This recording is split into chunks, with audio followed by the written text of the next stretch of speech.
How you doing? It's Mr. Outlaw back again to talk about some more vaping stuff. And today what I want to talk about is the CE3s, the bottom coil CE3s.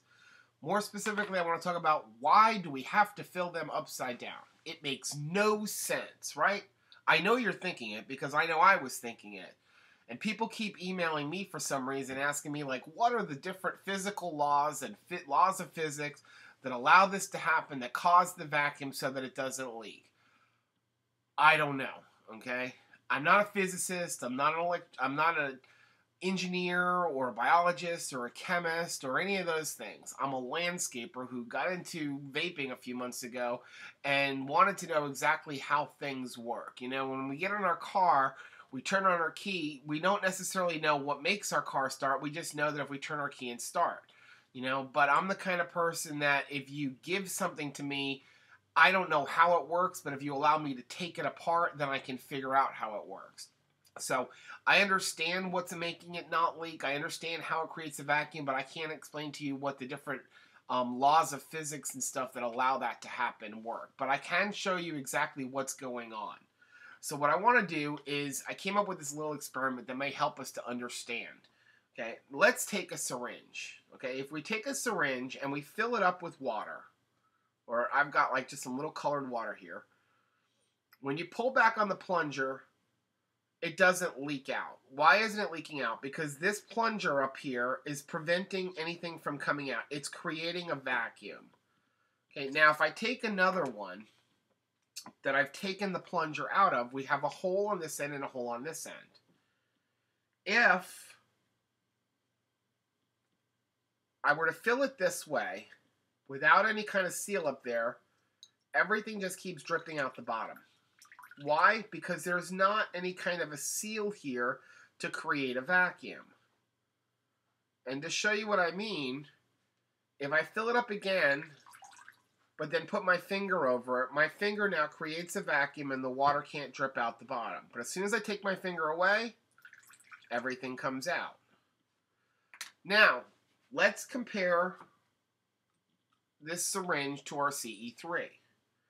I've taken the plunger out of this syringe and I took the little stopper that's on the end of the plunger out. So let's go ahead and put that in the bottom of the syringe. And I've put a little tiny hole in there with a 21 gauge needle. Let's compare it now to our CE3s. Okay. On our CE3, we have a hole in the bottom. That's where the air comes in when we vape out from the other end. On a syringe, we have our needle with a hole in it. Now we'll go to the other end. Okay, this metal tube inside the CE3, that's our air tube. That tube goes all the way through. There's no juice. The juice cannot get into that tube at all. Okay? Then we have a little silicone ring that goes around the air tube. That's what creates the vacuum. Over here, I have the little plunger. The plunger's got a little hole in it that's going to allow me to fill it up. And our silicone ring, okay, if you can find it, it's going to be rotated to the bottom, has a little fill hole. That's where we put our needle. Okay, so they're very similar. The only difference is this has coils inside of it. This doesn't. This is a blank one of these. Now, if you remember, we discussed with these phoenixes that we have to fill them upside down because it's creating a vacuum. Okay, but the problem is none of us really understand what that means by it's creating a vacuum. Well, let's look at this. Okay, if we take a syringe and I'm going to fill it up with my colored water, okay, and we take our CE3, and let's first turn it this way and see what happens. We're going to put our needle in the fill hole, okay, and if you can see in there, there's my needle in the fill hole. If I start filling it this way, everything immediately starts dripping out the bottom. Why is it dripping out the bottom? Because there's no vacuum. And I know what you're thinking, well, wait a second. The plunger is still there, so there is a vacuum. You're right. The plunger's still there, there's a vacuum. But the problem is, this here, okay, is being pushed down. So you're getting rid of the vacuum when you do that. That's why as I push this top plunger down, the juice comes out the bottom. It's literally rolling right through the syringe down into the bottom. Okay? If I stop pushing the plunger, it'll stop coming out. It won't come out of this syringe because this plunger is stopping it from dripping down. Now, let's turn it this way, upside down, and let's slowly fill it up. Now, the juice that you see coming out of the top is just because there was just some liquid in that needle. That's why it's no longer coming out. Okay, as I'm filling it up, the air that is inside the tube is slowly coming out of the top of the needle. And we're going to fill it all the way up to the top. Now, I've gotten to the top. Now, if I accidentally keep going, you're going to see that the water would keep coming out of the top of the needle, if you can see it flowing out. That's okay. If it happens, don't worry. You don't want it to happen, but if you get a little bit of juice because you filled it too far and it comes out on the top of your battery terminal, don't worry about it. Just take a tissue, wipe off the battery terminal, just as if you had done a condom fill on the bottom of a cartomizer. Okay, now let's take my needle out, turn it upside down, and you can see it's not leaking. That's how these work. Okay. The only way, there's 3 ways that this juice is going to come out of this syringe. Number 1, I vape it out.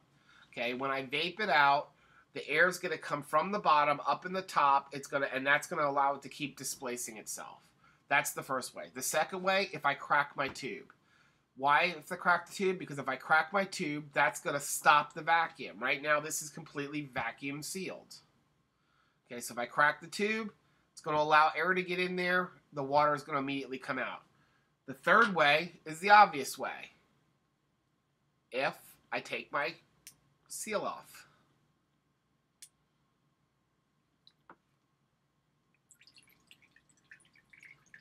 That's the third way.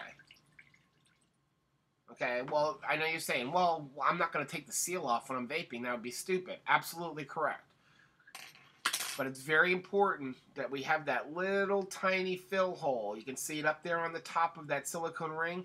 You don't want to make that fill hole too big. If you make that fill hole too big, you're not going to be able to have a vacuum. That's why make sure you only use your 21 gauge needles. Okay, now you can buy longer ones, but make sure you use a 21 gauge, no bigger than a 20 gauge for sure.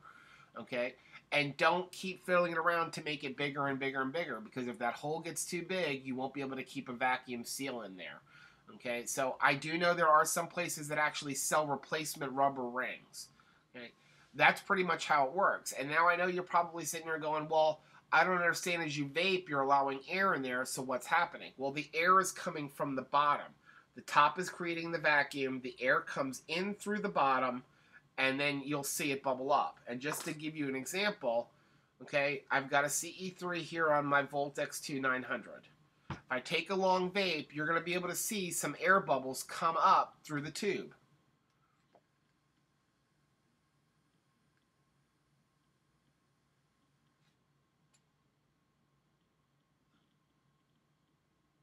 Okay, see how the air bubble traveled up to the top? Let's do it one more time. Here it comes up there now.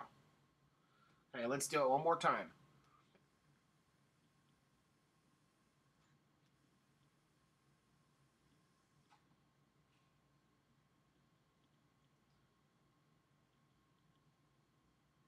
Okay, I hope everybody saw that. What happens is I take my vape, the air is coming in through the bottom, you get those couple of bubbles, the bubbles come up to the top of the tube. That's how it works. Hopefully, guys, this video kind of explained it to us, or allowed us to understand how this works and why we have to fill it upside down. Again, I don't know the exact laws of physics that allow it to happen. I just know how it works, and hopefully now you understand it a little bit better too. So that's my video today, guys. If you like the video, do me a favor, go ahead and hit the like button. If you have any questions, go ahead and leave it in the comments section. I check it on a regular basis, and hopefully I might be able to answer it or tell you where you could find the answer. And until next time, everybody, happy vaping.